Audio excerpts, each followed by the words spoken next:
Assalamualaikum warahmatullahi wabarakatuh. Selamat siang, salam sejahtera untuk kita semua. Baik, perkenalkan saya Rodiah dari FKIP Pendidikan Ilmu Pengetahuan Sosial. Terlebih dahulu yang saya hormati Ibu Dr. Eti Merina Brahmana MSI selaku dosen pengampu mata kuliah Filsafat Ilmu. Dan di sini tujuan saya membuat video ini untuk memenuhi salah satu tugas dari mata kuliah Filsafat Ilmu. Saya akan menjelaskan tentang bidang kajian dalam filsafat. Terlebih dahulu, filsafat ini sudah ada pada zaman Yunani kuno. Pada zaman itu orang-orang hidup, yaitu mereka mengkaji dalam segala sesuatu hal itu, termasuk hal yang mistis, hal yang tidak tahu menjadi hal yang tahu. Jadi ilmu filsafat ini dari mengangkat yang tidak benar menjadi benar, dari hal yang kebodohan menjadi hal yang tahu. Dan manusia adalah makhluk sosial, makhluk yang selalu berpikir, makhluk yang rasa ingin tahu dia tuh tingkatnya tinggi. Mereka dalam menjalani kehidupan sehari-hari, dalam menemukan sesuatu hal, mereka tidak terima jika hal itu tidak mengetahui dari mana asal hal itu terjadi. Jadi rasa ingin tahu manusia itu tinggi. Di dalam filsafat ini, hal inilah yang mengkaji dari mana hal sesuatu itu asalnya dan terjadinya, dan bisa berpikir kebenaran itu ada. Tiga utama dalam filsafat ini yaitu memiliki peran penting. Yang pertama sebagai pendongkrak, yang kedua sebagai pembebas, yang ketiga sebagai pembimbing.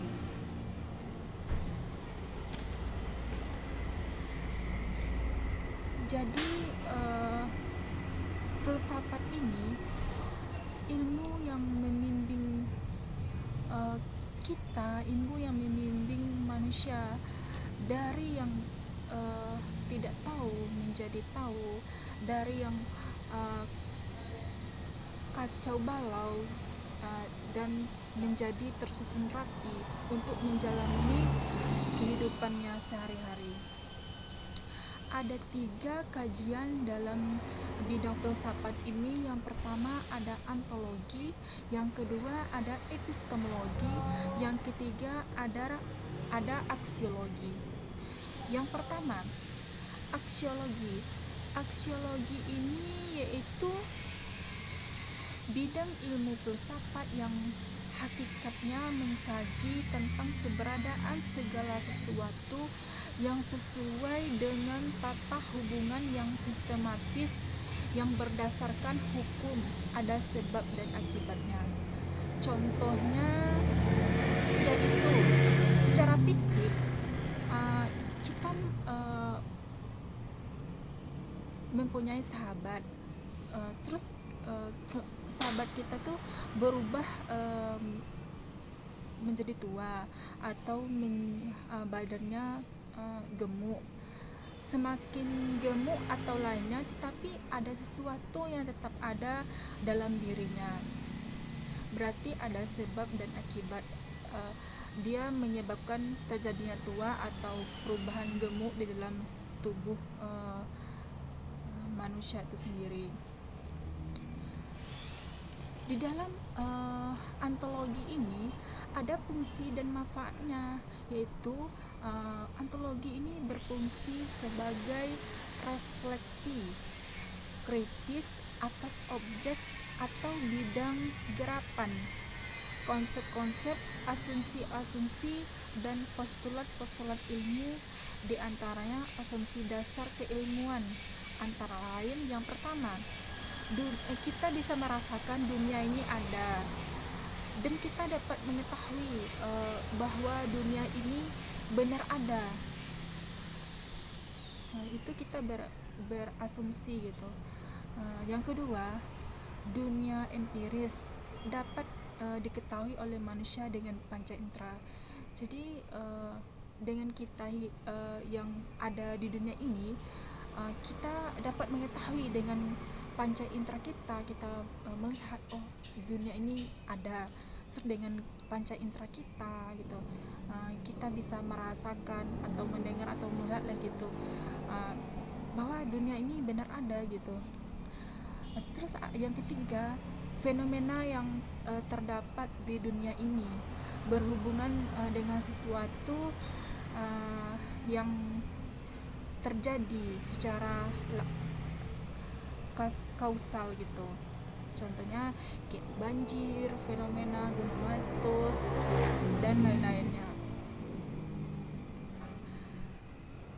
Yang kedua ada epistemologi. Epistemologi ini berasal dari bahasa Yunani, yaitu episteme dan logos. Episteme ini berarti pengetahuan dan logos ini berarti teori. Jadi dengan demikian epistemologi ini yaitu berarti ilmu pengetahuan. Ilmu pengetahuan di sini apa? Yaitu ilmu pengetahuan yang mengkaji mengenai apa sesungguhnya ilmu, dari mana sumber ilmu, serta bagaimana prosesnya terjadinya. Contohnya kita tentang termometer. Di sini bagaimana cara kita tahu bahwa itu merupakan suatu termometer.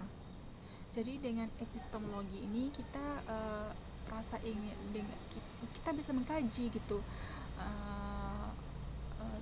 oh ini termometer, terus asalnya tuh dari mana, bagaimana cara orang membuatnya, kok alat termometer ini bisa mengukur suhu panas dalam tubuh manusia gitu. Yang ketiga ada aksiologi. Aksiologi ini yaitu berasal dari kata aksios dalam bahasa Yunani, artinya nilai, dan logos yaitu ilmu. Dengan demikian dapat disimpulkan bahwa aksiologi ini adalah ilmu tentang nilai. Jadi ilmu tentang nilai ini maksudnya dari cabang filsafat aksiologi ini yaitu mempelajari tentang nilai-nilai atau norma-norma terhadap sesuatu yang ada di dalam ilmu. Contoh, seseorang membahas tentang ilmu pengetahuan mengenai handphone, maka dengan itu aksiologi ini bisa mengkaji gitu kan, apakah handphone ini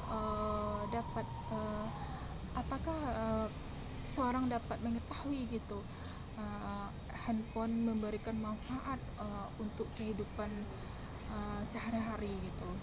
Terus nanti seorang membahas tentang ilmu sepeda motor atau mobil gitu kan, maka dengan aksiologi ini mengkaji gitu kan, apakah seorang dapat mengetahui gitu dengan sepeda motor, dengan mobil ini memberi manfaat gitu untuk kehidupan sehari-hari manusia itu sendiri gitu. Jadi disinilah penjelasan dari saya tentang kajian bidang dalam filsafat.